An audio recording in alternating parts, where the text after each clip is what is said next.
भाई साहब हम आपसे एक सवाल पूछना चाहते हैं कि ऐसे स्टार का नाम बताइए जो कि साल भर में एक ना एक गाना 100 मिलियन का दे ही देते हैं। मुझे क्या पता, मुझसे पूछे जा रही है बार बार। खेसारी लाल यादव और पावर स्टार पवन सिंह, इन दो का तो हम नाम ही नहीं ले सकते क्योंकि उनके बहुत सारे गाने ऐसे होते हैं जो 100 मिलियन के क्लब में शामिल होते रहते हैं। मतलब हर महीने का दो गाने शामिल हो जाते हैं। लेकिन ऐसा स्टार जिनकी गिनती की जा सकती है जैसे अरविंद अकेला कल्लू, एक ना एक गाना दे ही देते हैं 100 मिलियन वाली। अंकुश राजा एक ना एक गाना दे ही देते हैं 100 मिलियन वाले। और हमारे समर सिंह एक ना एक गाना दे ही देते हैं 100 मिलियन वाली। और राकेश मिश्रा, भाई इनका नाम नहीं ले सकते।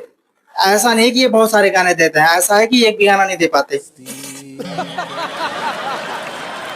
इनका 50 मिलियन वाले भी गाने आना बहुत मुश्किल हो जाता है पूरे साल भर के अंदर। लेकिन ये इसमें पूरे फॉर्म में आ गए हैं और ये महाशय एक गाना लेकर के आए हैं, साइको किलर। एक बार गाने की वाइब तो देखिए आप पहले। अरे ना भाई साहब ना, अगर इस गाने को आप खेसरी लाल यादव या पावर स्टार पवन सिंह के किसी गाने से मैच कराएंगे तो बहुत नाइंसाफी हो जाएगी इनके साथ।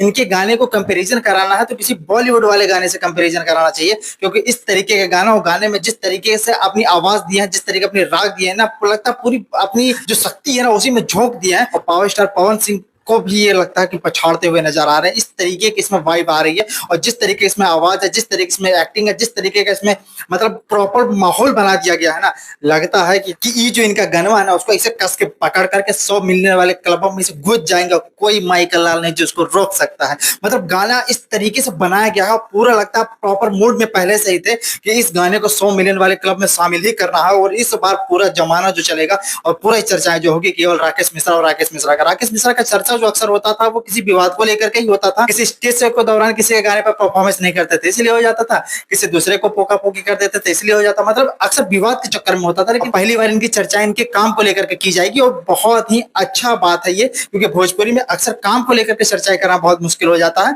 और छोटे छोटे स्टार जो उनको लगभग विवाद करके ही वो लाइमलाइट में आने का प्रयास करते हैं। लेकिन इस गाने का हम कंपैरिजन खेसारी लाल यादव से नहीं कर रहे हैं, लेकिन उनके गाने से इतना करना चाहेंगे कि उनका एक गाना आया था ना दिलवा चोरी कई की, उस गाने का रिस्पॉन्स देख लीजिए कुछ इस तरीके का है और इनका जो रिस्पॉन्स आया है वो कुछ इस तरीके का है। साइको किलर का जो रिस्पॉन्स है, अब इस तरीके के देखिए, अब दोनों सबसे बड़े स्टार कौन है? खेसारी लाल यादव। उनके सामने कोई इर्द गिर्द भी नजर नहीं आता है और उसके सामने इनका रिस्पॉन्स देख लीजिए और उनका रिस्पॉन्स देख लीजिए। हाँ, व्यूज के मामले में बहुत आगे चल रहे हैं हमारे राकेश मिश्रा।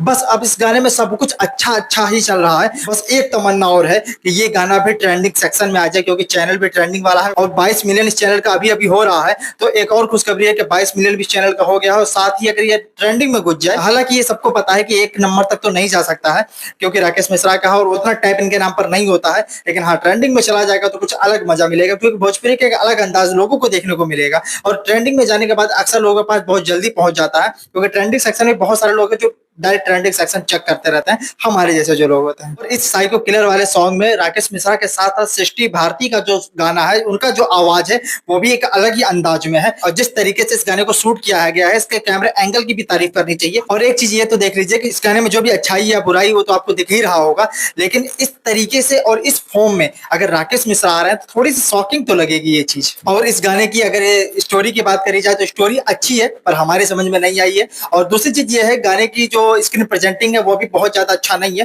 थोड़ा और अच्छा बनाया जा सकता था, क्योंकि लोगों के समझ में आना बहुत मुश्किल हो जा रहा है इस चीज को। अब बार बार रिपीट करके कोई चीज समझ में आए तो बहुत बड़ी बात है, लेकिन एक बार में अगर समझ में आ जाता है स्टोरी तो ज्यादा अच्छा लगता है। बाकी आपको ये गाना कैसा लगा एक बार कमेंट बॉक्स में आकर दाग दीजिएगा। मिलते हैं अगली वीडियो में कोई नए फैक्ट के साथ, तब तक के लिए इजाजत दीजिए। जय हिंद।